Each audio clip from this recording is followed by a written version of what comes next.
Polres Kabupaten Lampung Timur akan melakukan demonstrasi kontekstual modul 2.3 coaching dalam supervisi akademik terdiri dari observer, coach, dan coaching. Bersama saya Febriana Eka Ermawati dari SMA Negeri 1 Pasir Sakti. Bersama saya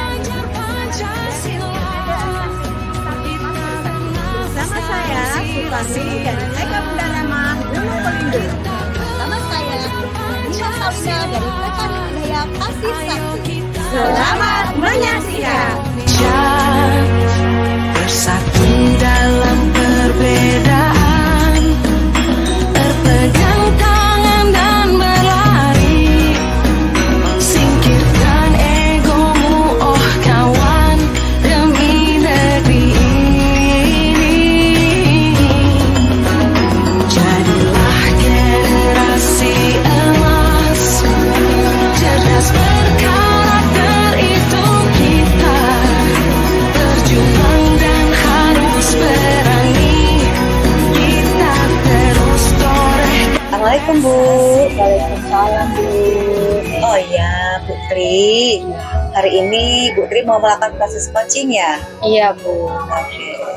Sebelum melakukan proses coaching, saya sebagai observernya ingin menyampaikan rubrik penilaian terhadap Ibu nanti pada saat kita akan melakukan coaching.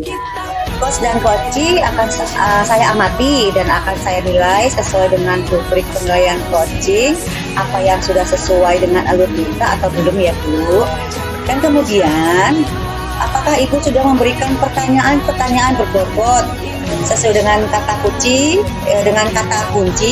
yang diberikan coachingnya, dan saya nanti juga akan mendengarkan respon dari jawaban coachingnya sampean, apakah sudah sesuai pertanyaan yang Ibu berikan.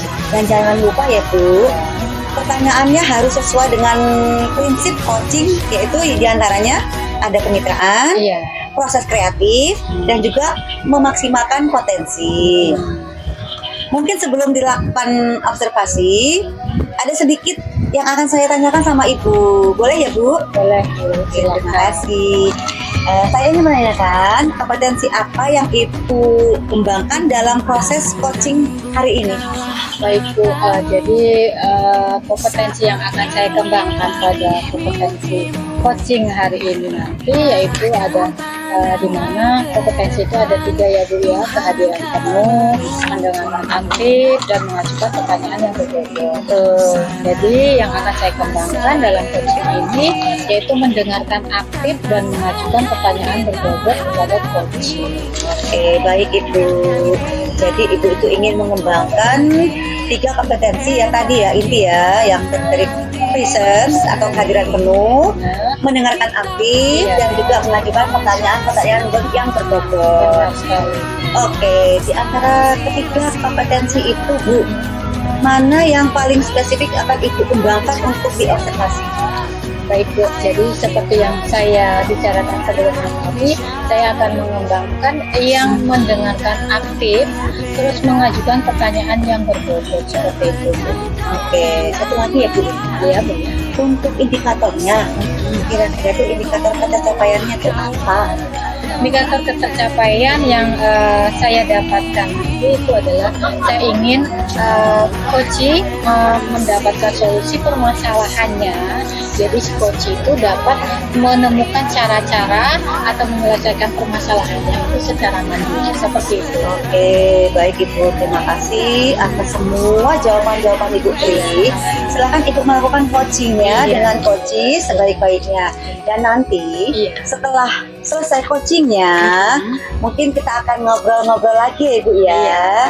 Jangan bosan ya Bu ya. Oke, monggo silakan dilanjut lagi coachingnya. Terima kasih Bu. Kita belajar Pancasila, kita bernafas dalam sila-silanya. Kita belajar Pancasila, ayo kita jaga untuk Indonesia. Kita belajar Pancasila. Selamat siang Bu Yuyu. Selamat siang Bu Tri. Gimana nih Bu kabarnya? Alhamdulillah sehat Ibu. Kemarin Ibu nelpon saya ya Bu, katanya ada yang mau diobrolin. Iya betul sekali. Kira-kira apa nih Bu yang ingin diobrolin sama Ibu? Sebenarnya saya tuh ada permasalahan sedikit sehingga saya ingin curhat, saya ingin cerita dengan Ibu. Siapa tahu dengan saya bercerita nanti kita dapat solusi dari permasalahan saya ini. Kira-kira apa nih Bu tujuan pertemuan kita hari ini? Tujuan kita pada siang hari ini yaitu saya ingin membahas permasalahan saya yang terkait dengan proses pembelajaran dalam tahun ini Bu. Terus terang saya dikasih 2 mapel, dimana yang pertama mapel pendidikan agama Islam itu memang mapel saya yang saya ampuh, kemudian saya dikasih satu lagi yaitu bahasa Indonesia. Nah, bahasa Indonesia itu kan bertolak belakang dengan mapel yang saya pegang ya. Jadi saya agak berat, artinya ada masalah lah dengan itu. Oh, jadi Bu Yuyun tuh dikasih 2 mapel untuk tahun ini ya Bu untuk Betul diajar. sekali. Dan kira-kira output yang diinginkan Ibu itu seperti apa sih Bu?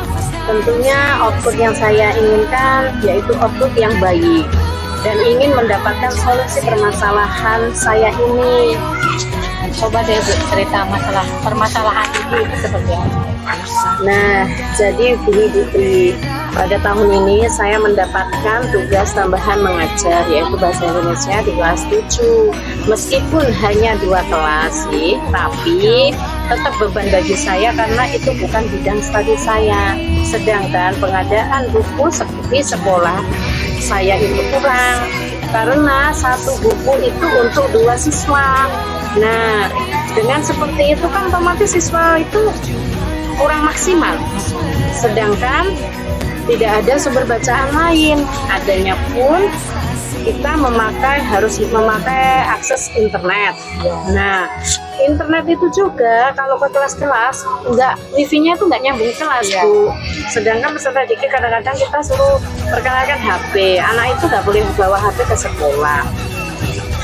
Kadang-kadang kita kasih laptop ya, kita buka laptop, sinyalnya hilang masuk. Nah, itulah kendala saya Bu.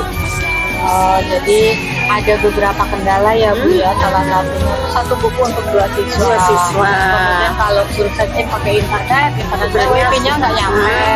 Kemudian kalau suruh bawa handphone kan dilarang bawa handphone. Iya. Jadi untuk kira-kira skala 1 sampai 10 itu kondisi Ibu itu berada di skala berapa sih?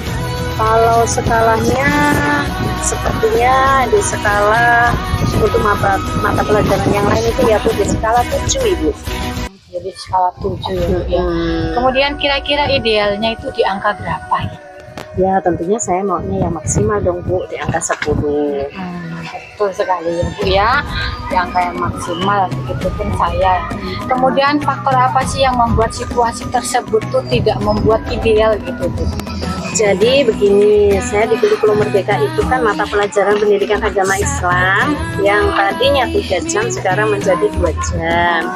Sehingga Ibu Kepsek ya membagi tugas bersama Waka Kurikulum Pendidikan Agama Islam itu sekarang hanya jadi 2 jam. Kemudian sisanya berarti nanti kurang banyak karena di situ ada peraturan PNS harus 24 jam. Nah, sisanya kurangnya itu saya mampu mapel bahasa Indonesia itu tadi Bu.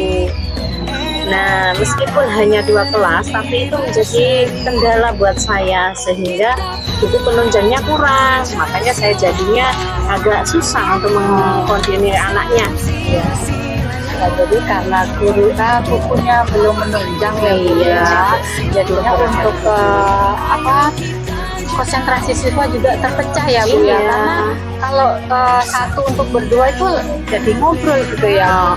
Nah, jadi untuk kira-kira pernah nggak sih Ibu nanya kepada siswa gitu yang membuat mereka tuh konsentrasinya terpecah selain yang saya sebutkan tadi? Iya, kalau saya itu pernah Bu untuk mengatasi permasalahan ini saya menawarkan kepada mereka ingin menggunakan sumber belajar internet, saya harus menyediakan bahan ajar atau mereka cari sendiri di internet ketika di rumah. Tetapi faktanya ketika ada pertemuan selanjutnya, mereka itu tidak membawa tugas itu tadi, Bu. Nah, alasannya ketinggalan lah, yang lupa lah, dan yang lainnya. Akhirnya mereka hanya dapat dengan apa yang saya jelaskan ketika pembelajaran itu. Seperti itu ya, Bu, ya. Jadi kira-kira Ibu tuh menginginkan peserta didik Ibu itu seperti apa sih?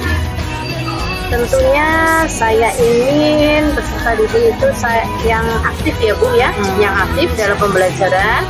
Jadi tidak hanya monoton satu arah, tetapi juga dua arah. Artinya ada yang berbalik dari siswa dan dari guru. Kemudian kira-kira untuk mengatasi permasalahan tersebut, Bu, apa yang Ibu lakukan? Oke, saya itu punya angan-angan bahwa mereka peserta didik ini mencari literatur di internet, kemudian hasilnya dibawa ke sekolah. Seandainya tidak dibawa ke sekolah, ya minimal mereka punyalah catatan di buku mereka, karena peserta didik itu kalau kita memberikan tugas itu jarang-jarang dikerjakan. Pasti kita itu harus menanyakan, ayo mana tugasnya, ayo tugasnya dikumpul, gitu, Bu. Ya, jadi untuk mengatasi itu tadi Ibu menemukan mereka mencari literatur sendiri ya, Bu ya. Dan kalau tidak membawa di pertemuan selanjutnya minimal mereka punya catatan. Iya, betul itu. Terus kira-kira kapan Ibu akan melakukan rencana atau keinginan tadi? Saya akan merencanakan kira-kira sesudah STS ini lah, Bu. STS kan kita lakukan tanggal 7. Insya Allah sesudah STS itu kita akan melaksanakan itu dengan cara kita menambahkan beberapa model pembelajaran. Jadi rencananya setelah STS ini ya, Bu, atau betul. UTS Indonesia seminggu yang akan datang. Kira-kira nih, Bu, ada nggak yang bisa saya bantu, Bu? Ya, pengadaan buku ya, Bu, tentunya walaupun hanya beberapa saja, supaya tetap peserta didik itu memiliki sumber bacaan di sekolah. Hanya itu saja yang bisa saya bantu ya, Bu ya. Mungkin nanti secepatnya akan saya usahakan pengadaan sumber bacaan agar peserta didik itu lebih aktif dalam pembelajaran dan tidak monoton ya, Bu. Terima kasih. Kemudian setelah melakukan pembelajaran tadi, Bu, bagaimana rencana Ibu ke depan? Kalau rencana saya akan berhasil, Bu. Kan tadi Ibu membantu akan mengadakan pengadaan buku bacaan bahasa Indonesia. Saya rasa skala bisa mencapai 10. Dengan begitu, peserta didik belajar membaca, menerapkan literasi, dan memperluas jaringan internet di sekolah. Wah, skalanya bisa mencapai 10 ya, Bu ya. Ya, diinginkan kan itu, Ibu. Ya. Sekarang kira-kira bagaimana perasaan Ibu setelah kita berbincang-bincang tadi? Alhamdulillah, saya sangat senang, Bu, karena saya sudah dapat penguatan dari Ibu. Yang pertama, Ibu ingin mengadakan buku bacaan bahasa Indonesia. Yang kedua, Ibu juga akan membantu menambahkan jaringan IMIFI sehingga bisa sampai ke kelas-kelas. Begitu, Ibu. Kira-kira ada nggak, Bu, sesuatu yang kita obrolkan, yang akan kita obrolkan lagi? Mungkin tidak ada, Ibu, cukup. Alhamdulillah sudah dapat solusi dan pencerahan dari Ibu. Baik, Bu, saya kira cukup untuk coaching hari ini ya, Bu ya. Mungkin jika nanti ada yang ingin diobrolkan sama Ibu, nanti bisa hubungi saya ya. Saya cukupkan. Terima kasih. Wassalamualaikum warahmatullahi wabarakatuh. Waalaikumsalam warahmatullahi wabarakatuh. Dan pandangan ke depan, Tuhan kan menuntunmu. Sadarilah masa berganti, tantangan kan kita hadapi, bergandeng tangan untuk negeri, era kita Baik Ibu Tri, bagaimana tadi hasil coachingnya? Kira-kira sudah berjalan dengan lancar nggak? Alhamdulillah, coaching tadi berjalan dengan lancar. Alhamdulillah. Nah, setelah Ibu melakukan observasi bersama coaching tadi, ada sedikit pertanyaan yang akan saya sampaikan dengan Ibu Tri. Apa saja yang sudah didapat pada saat coaching terkait indikator tercapaian yang diinginkan? Jadi Bu, tadi saya sudah melakukan dengan alur Tirta ya Bu ya, dengan menentukan tujuan, identifikasi, rencana aksi dan tanggung jawab. Kemudian saya juga sudah menggali potensi diri si coach tadi Bu. Jadi untuk menemukan solusi dari permasalahannya secara mandiri seperti itu. Baik Ibu tadi sudah berhasil ya melakukan coaching dengan alur kita, yaitu sudah menanyakan tujuan, identifikasi, rencana aksi dan tanggung jawab. Agar rencana aksi dapat dijalankan dengan baik, saya tadi juga sudah mendengarkan percakapan dengan coaching. Ibu juga sudah fokus terhadap coaching, akhirnya Ibu sudah ada present ya, atau kehadiran penuh. Terus kemudian Ibu mendengarkan aktif. Dan tentunya Ibu juga sudah memberikan pertanyaan-pertanyaan yang berbobot sesuai dengan kata kunci tadi. Oh iya, satu lagi. Untuk kedepannya, kompetensi apa yang Ibu kembangkan lagi berdasarkan coaching tadi, Bu? Jadi kompetensi yang ingin saya kembangkan berdasarkan coaching tadi, saya ingin lebih mendalami alur Tirta Bu. Dengan kompetensi mendengarkan aktif, kemudian pertanyaan yang lebih berbobot seperti itu. Oh iya Bu, baik. Untuk percakapan kita pasca observasi ini, untuk kali ini ya, saya rasa cukup Ibu. Ibu sudah menguasai semuanya, alhamdulillah. Terima kasih atas waktunya. Semoga sukses selalu Ibu. Sampai ketemu lagi di lain kesempatannya. Assalamualaikum.